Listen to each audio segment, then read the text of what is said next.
I wanted to see my grammar school classmates, whom I had not seen since our graduation more than 40 years ago. We climbed up the mountain to look over my native village, where I was born and raised. My village now was in harvest of golden color. I was not certain why I wanted to see my classmates. Just I wanted to know who is alive and how he lives, who is dead and how he died. And I found out that Eiji, who was my most intimate classmate, and Mr. Ueda, our last teacher, were preparing to help my plan. Immediately we went to the town hall where our graduation picture was waiting for us.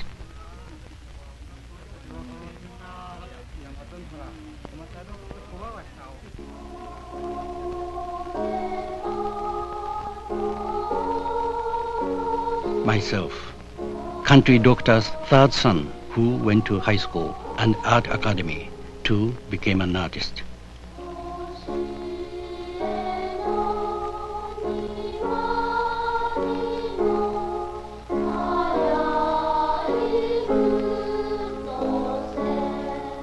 Eiji, farmer's third son, who went to high school and university and left without graduating to think how to improve the peasant's life.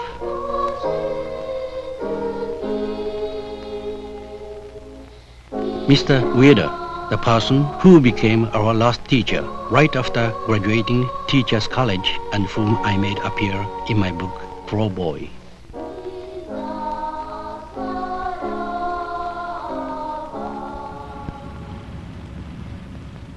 On this mountain, there was a settlement of people from the old samurai class, and I remember that the son of retired Lieutenant Shigeki was there.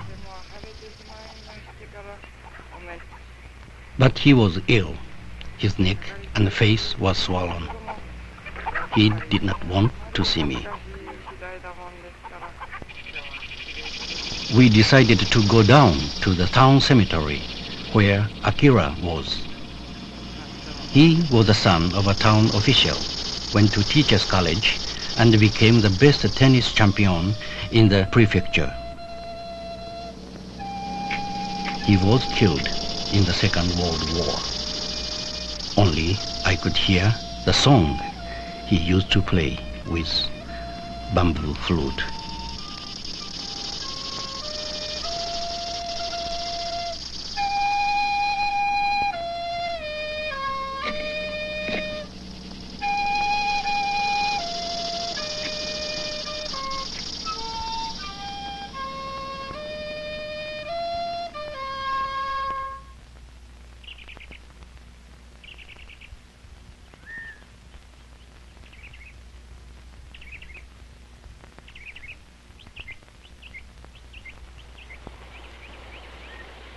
The friend we are going to see was Tomizo, the son of the poorest peasant, and he was the one I used as main model for my book, Pro Boy.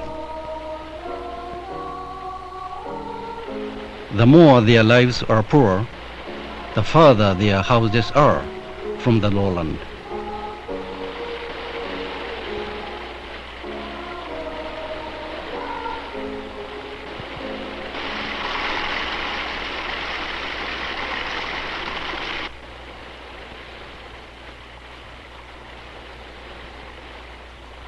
When we almost reached a group of such houses, Eiji, today's guide, went ahead alone to inquire about Tomizo's situation, as he had lost his wife the other day, and he might not want to see me.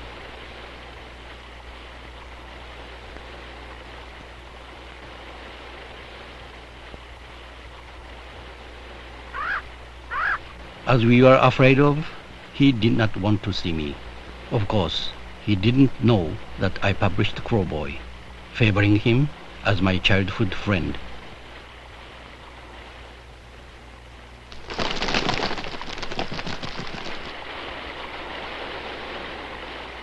I was discouraged. but I couldn't help it. Somehow, the death of Tomizo's wife reminded me of the poor peasants' cemetery, and I wanted to go there.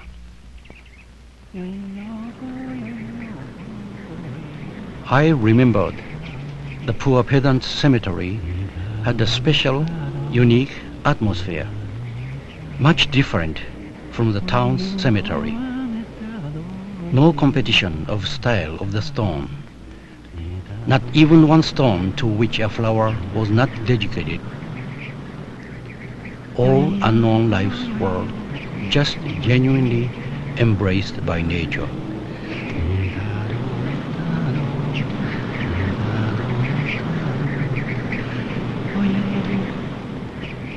Coming back to the town, I heard that Mr. Kawamoto, our first grade teacher, was still alive. Though he was a scary teacher, we all respected him. Now he was 83 years old. I knew you were in town, he said. I'm very happy that you came to see me.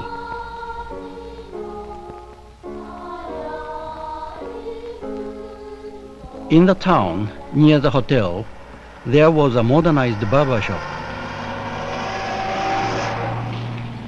Terayama, who was the son of a barber, whom I mentioned in my book, Plenty to Watch, was now a barber.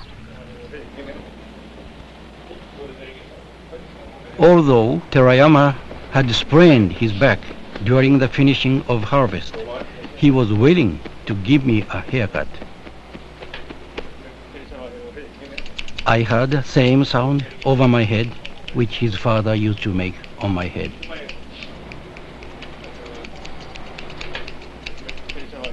And the same sound was being made by Terayama's son behind us.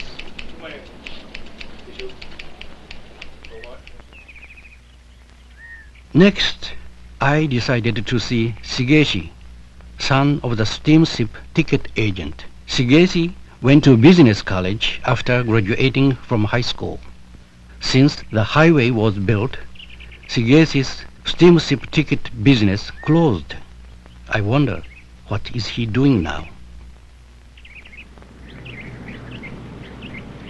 We found him at his rice field in the midst of harvest, near the seashore. He seemed the most wealthy kind of farmer. Also, he was a councilman for the village, hoping of becoming the mayor.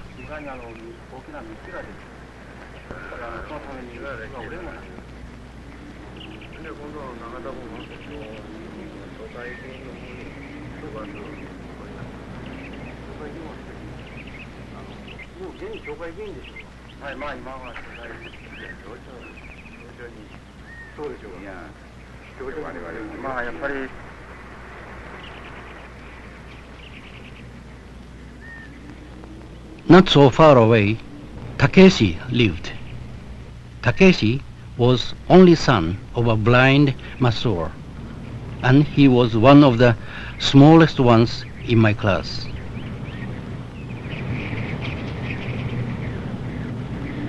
When I was a high school boy, I knew that he was in the same city, being an apprentice to a tailor.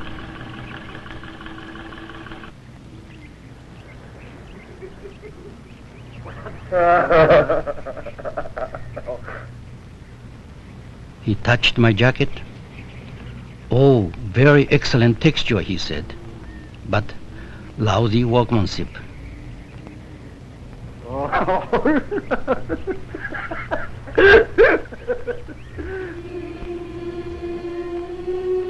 Also, near the seashore, Kejiro lived.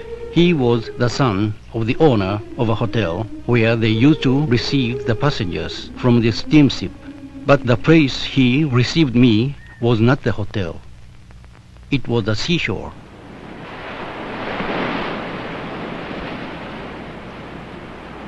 The business of managing the hotel, like the steamship ticket business, long ago stopped being profitable.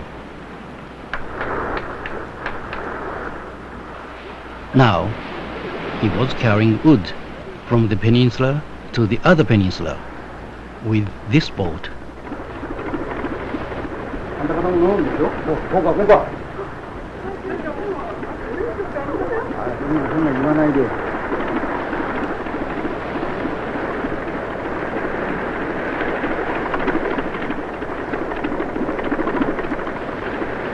Beautifully grown children of my classmates were all on the same boat to welcome me.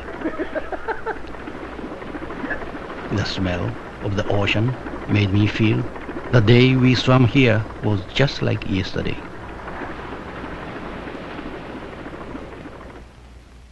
Next morning, we proceeded to the mountain side, the opposite side from the seashore. There, Suekichi, son of a peasant, lived. Although he was tallest in the class, his eyesight was weak and a little bit cockeyed. Now he was a completely blind man.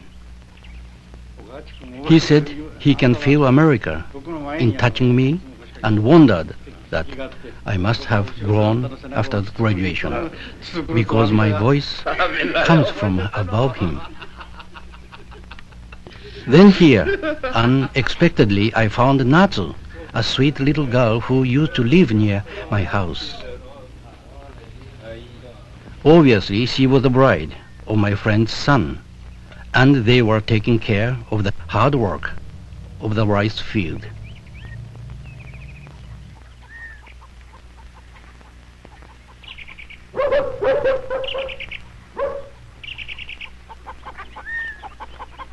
Then we went to meet Eikichi, son of a peasant cow dealer, and now that was the job he does.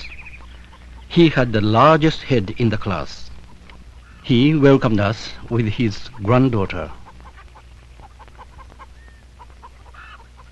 Here too, it seemed that hard work of the rice field was being managed by his son and daughter-in-law.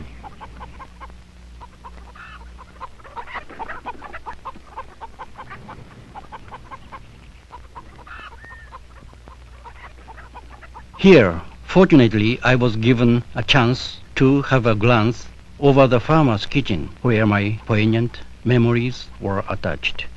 But the terrible disorderliness was there, especially showing the hectic situation of the peasant woman at harvest time.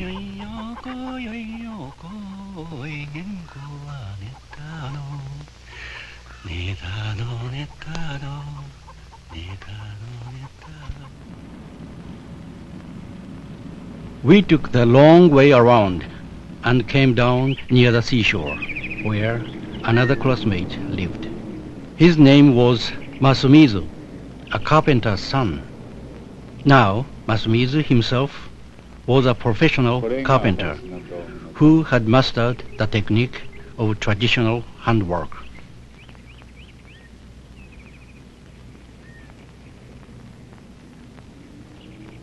He was more than willing to demonstrate his techniques, which were familiar to me, but almost forgotten.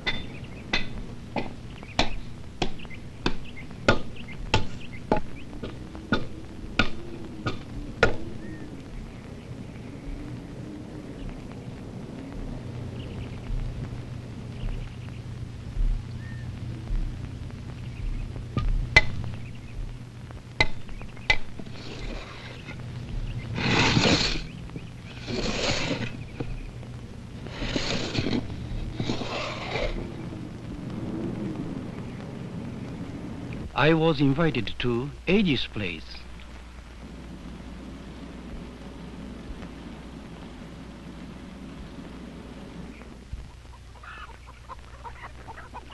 Now, I wanted to feel my friend's life more closely.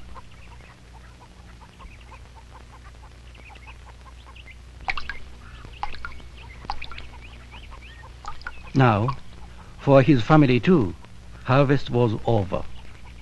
Rice was all in bags. The brand new sweet potatoes were ready to gather in. In such a happy atmosphere after harvest, we had a feast of chicken.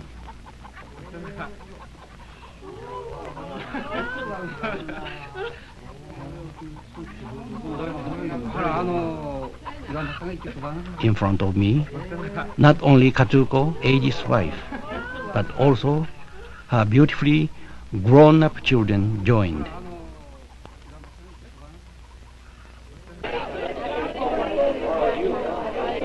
That night, we are also invited to the welcome party planned by the town hall.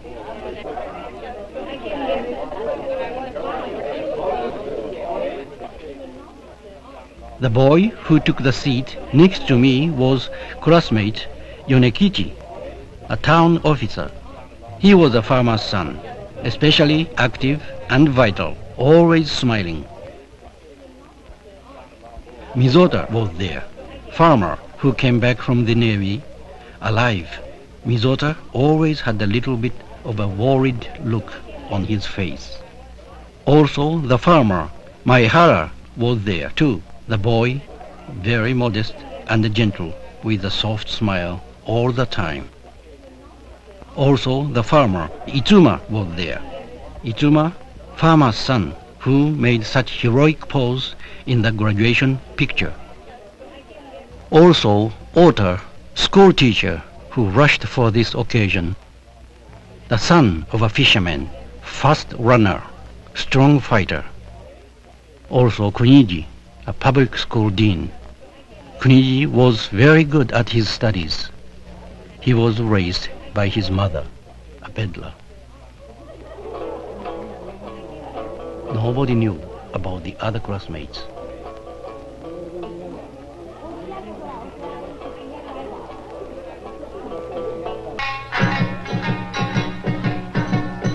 Unexpectedly, the people from the neighborhood around my parents' house joined to add a very special feeling.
Early next morning, I left the village.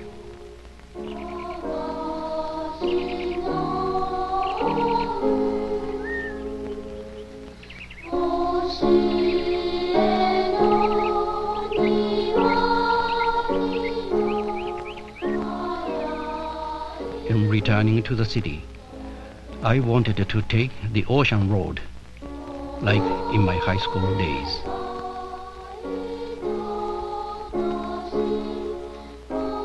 The visiting of my golden village was finished. My head was full of the various impressions from the last several days.